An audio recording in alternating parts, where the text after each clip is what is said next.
Hey, this is Rama from Creatious Landscape Designs and the Earthly Landscapes blog. So I'm here at a garden in Huntington Beach, designed by me, installed by Los Gatos Landscape. Sorry for the noise in the background. Some of the neighbors are having some construction work done. Anyway, this project was installed last year and I wanted to show you what it looks like now, about 6 months to a year later. But before I do that, I make videos about drought tolerant plants, California native plants, sustainability, and anything and everything in between. So if you'd like to get more of that content in your feed, then hit the red subscribe button. Alright, let's do this. You may still hear the noise in the background, but we'll see.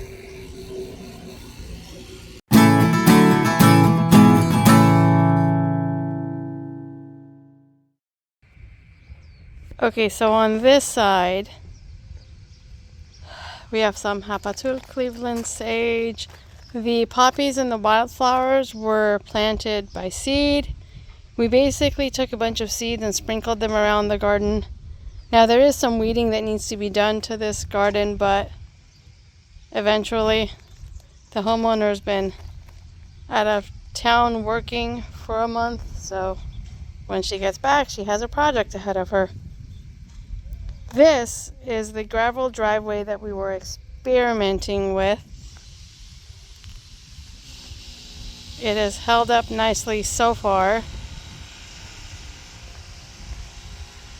Again, more wildflower seeds, and this garden is basically entirely California native plants with the exception of some of the weeds that popped up.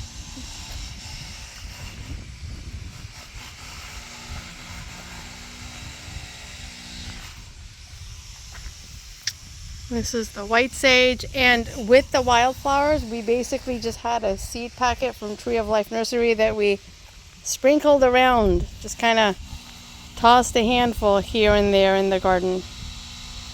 The fun part is you don't know what will pop up, but then when it does, holy wow.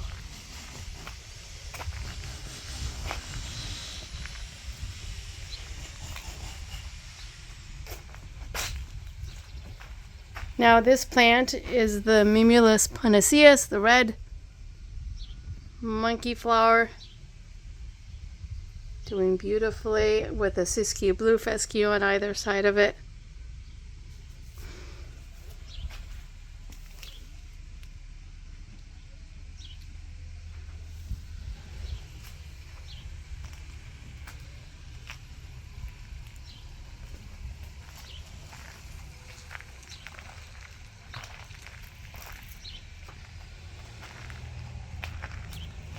Now, eventually this Encilia californica coast sunflower will get tall and wide enough to hide the rain tanks. However, what had happened was some volunteer cilantro had grown and had kind of taken over this area, which was pulled.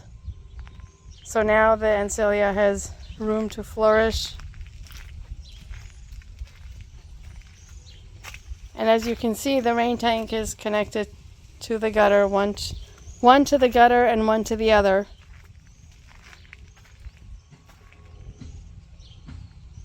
And the premise is that the homeowner will be able to use whatever water is collected for watering, because this garden has no irrigation system whatsoever.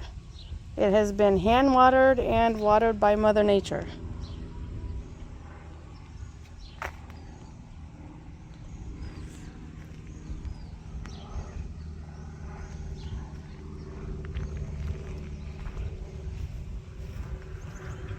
Also, now if you've got a tree like this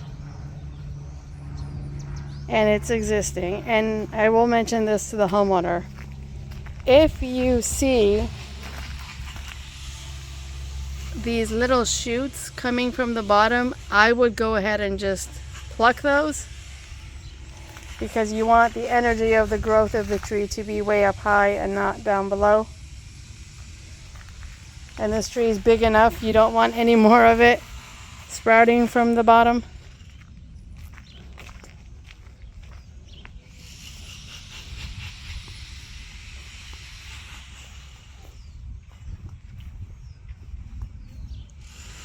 Now this is a healthy version of the Ancilia californica.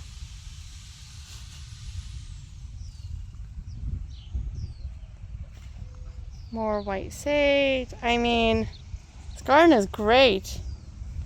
I absolutely love it, and I think it's doing fabulous considering there's literally no irrigation system.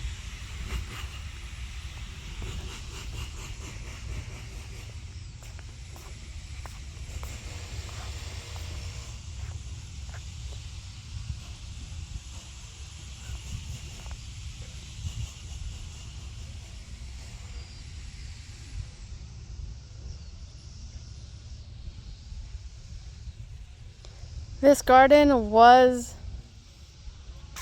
installed about middle of last year-ish, or thereabouts, or somewhere thereabouts. I don't remember exactly.